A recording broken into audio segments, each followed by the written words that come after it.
Rapi banget kamu. Iya nih, habis beli mobil dari lelang. Kenapa dari lelang? Di kantor lelang itu praktis, penjual pembeli berkumpul semua, transaksinya aman, cepat, transparan, dan harganya oke lagi. Langsung dapat risalah lelang dan dokumennya pun lengkap. Tempatnya di mana, San? Datang aja ke KPKNL di kota Anda. Ingat, jual senang, beli senang, lelang memang beda. Ikut lelang yuk. Harus itu.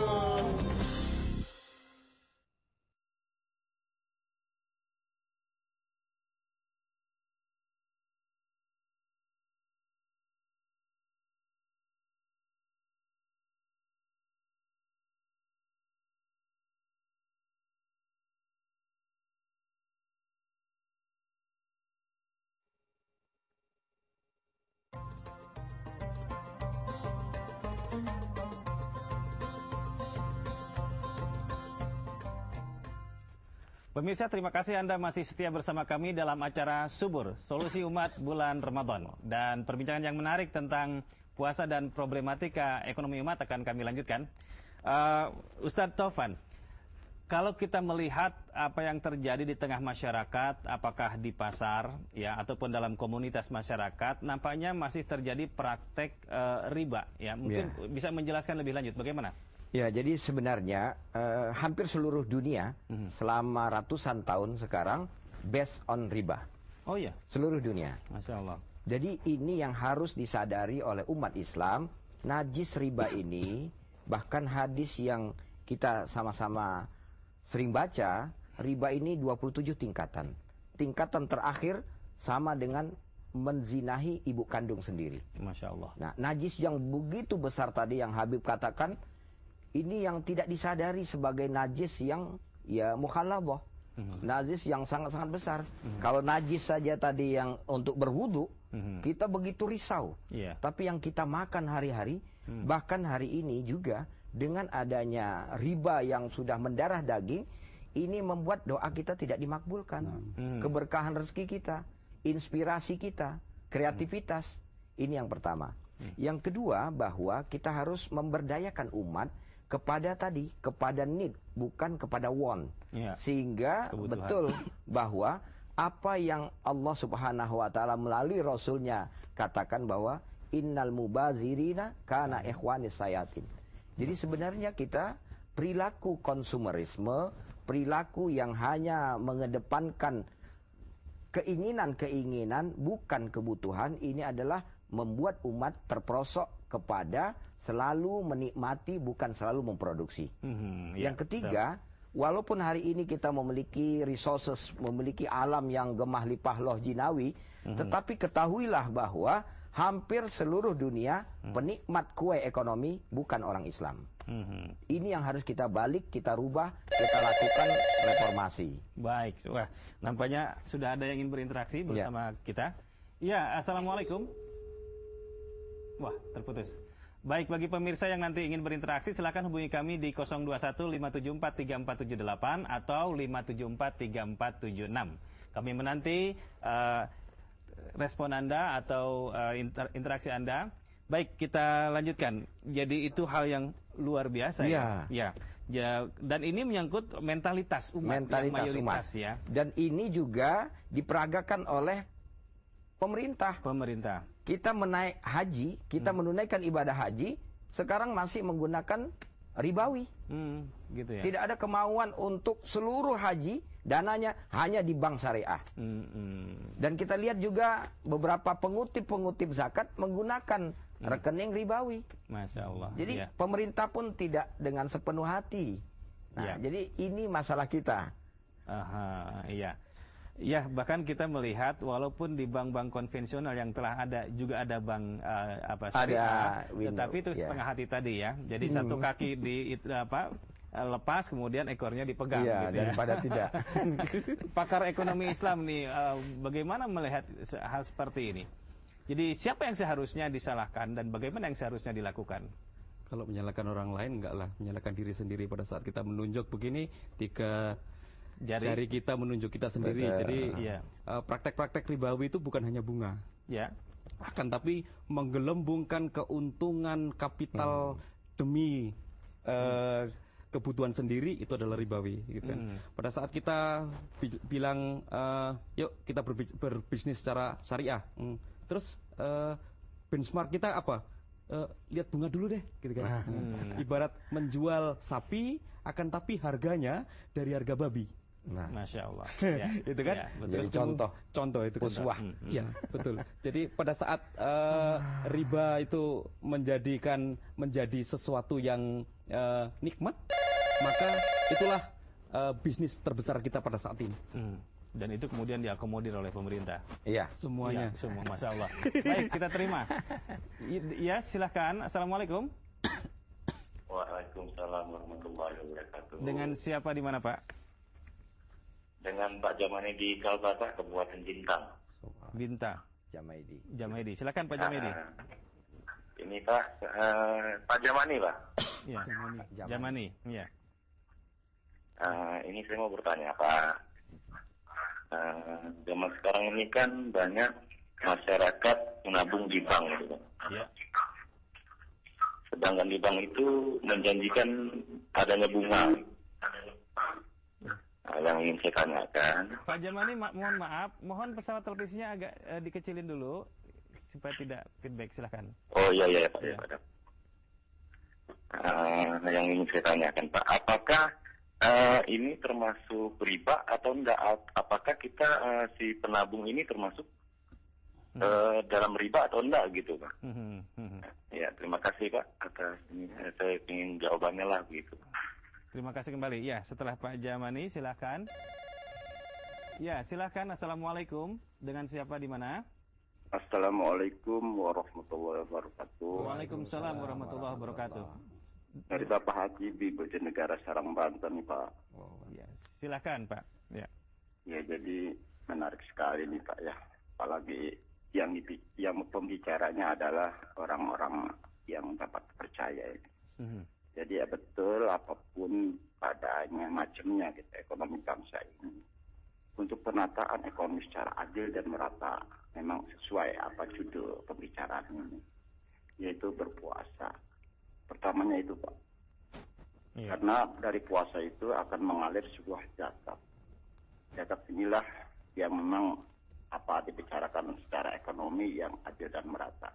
Mengapa sekarang zakat itu ekonomi kita, artinya ekonomi yang miskin makin miskin, yang kaya makin, karena itu konsekuensi zakat tidak dilaksanakan. Oleh karena itu ada di sana perintah dari Allah, khud, di sana ambillah harta benda yang lebih itu. Ini berarti ada sesuatu yang mampu untuk mengambil khud itu. Ya, baik. Tentunya pemerintah. Terima kasih Pak, sudah kami tangkap. Terima kasih. Selanjutnya silahkan. Assalamualaikum. Waalaikumsalam warahmatullahi wabarakatuh, Pak. Ini dari Pak Poniman. Pak Poniman di mana? Di Jakarta Timur, Pak. Silakan Pak Poniman. Iya, kalau lihat Indonesia ini memang sedih ya, Pak ya. Yang miskin makin miskin, yang kaya makin kaya. Karena kemiskinan itu kan ada dua sebab, Pak. Sebab pertama struktural, sebab kedua kultural. Iya. Untuk merubah kultural susah ya, Pak ya. Itu karakter. Nah, struktural ini kebijakan dari pemerintah. Ya bayangkan saja, dengan semua privatisasi milik negara yang harusnya untuk rakyat dijual, dikelola swasta. Yang kedua, dengan swastanisasi itu semua milik negara diswastanisasi. Akhirnya dikelola secara swasta dan kebanyakan keuntungan itu untuk pegawainya sendiri. BUMN itu gaji direkturnya sampai 200 juta, 150 juta. Besar-besar. Belum kalau ada pensiun itu aduh besar sekali Pak, itu bukan dana pensiun tapi pesangonnya itu. Bukan main. Nah, itu kan dari sini. Yang kedua Pak, itu masalah ekspor impor. Ekspor barang mentah. Ya kan mengasih keuntungan dan pekerjaan orang luar sana. Terima kasih Pak Poniman. Ya, itu tolong Pak, itu komentarnya. Terima kasih. Assalamualaikum warahmatullahi wabarakatuh. Waalaikumsalam warahmatullahi wabarakatuh. Baik, 3 penanya. Silakan langsung saja. Jadi sebenarnya sudah jelas di fatwa tahun 2004 Majelis Ulama Indonesia sudah mengharamkan bunga bank. Jadi semua bank konvensional yang menghasilkan bunga itu haram. Tadinya masih ada darurat karena ketersediaan bank syariah belum merata. Jadi sejak itu sudah diputuskan haram. Dan juga kita harus ya ada komitmen, ada kemauan untuk menyadari bahwa sesuatu yang haram itu tidak barokah. Jadi mulailah hari ini kita pindahkan semua rekening kita ke bank syariah. Dan insya Allah itu akan membantu ekonomi umat Islam ya, dari yang mayoritas. Ada kemauan berpuasa dari ekonomi ribawi. Iya, dalam konteks tadi fatwa MUI tentu saja ada beberapa fatwa yang kemudian tidak diindahkan baik oleh masyarakat maupun oleh pemerintah. Apanya yang salah nih? Pertama begini, intinya manusia sekarang ini sudah jarang ingin belajar ilmu agama Allah. Jadi tidak mampu membedakan mana yang batil, mana yang hak. Artinya mana yang salah, mana yang tidak. Intinya seperti puasa pada saat ini. Kita, syariah agama Islam mewajibkan puasa Ramadan, tapi juga berpuasa dengan hal-hal yang haram seperti riba. Kita harus puasa dari hal-hal yang artinya menghindarkan dirilah dari hal-hal yang memang tidak diridhoi oleh Allah Subhanahu wa taala, karena dasar manusianya sendiri tidak mau mempelajari, mengkaji ilmu agama Allah Subhanahu wa taala yang dibawa oleh Al-Habib sallallahu alaihi wasallam. Itu pada dasarnya. Jadi sehingga artinya seperti tadi memang dikatakan uang riba bank, memang kalau orang yang bekerja katanya. Sekarang hukumnya orang bekerja seperti sapam segala macam yang di bank itu bagaimana? Kalau memang seandai kata tidak ada kerjaan yang lain, artinya rezeki yang didapatkan, gaji yang didapatkan halal selama dalam pekerjaan dia berusaha mencari kerja yang lain. Seperti itu. Hijrah. Baik, hijrah ya. Life is a matter of choice. Hidup itu tidak lain adalah perkara pilihan. Pilih jalan selamat atau pilih jalan sengsara. Baik pemirsa, di mana saja Anda berada, ini satu perbincangan yang menarik, dan perbincangan yang menarik ini akan kami lanjutkan setelah selingan berikut ini. Tadi ada Pak.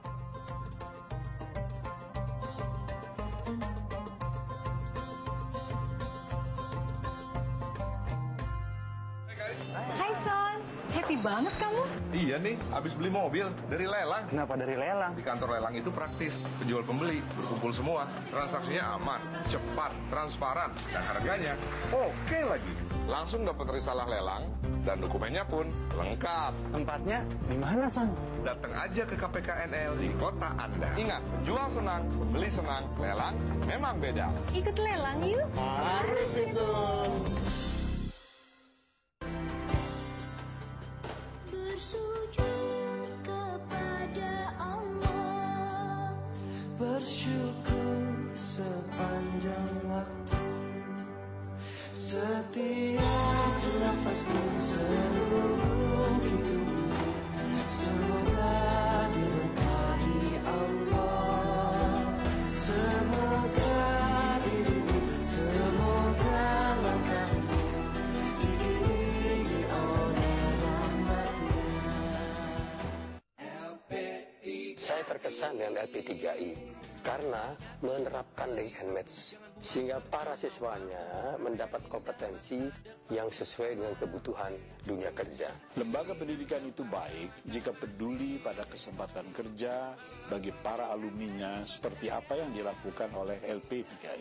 LP3I saya dirikan untuk mengurangi pengangguran di Indonesia. Terbukti 55.000 alumninya telah bekerja.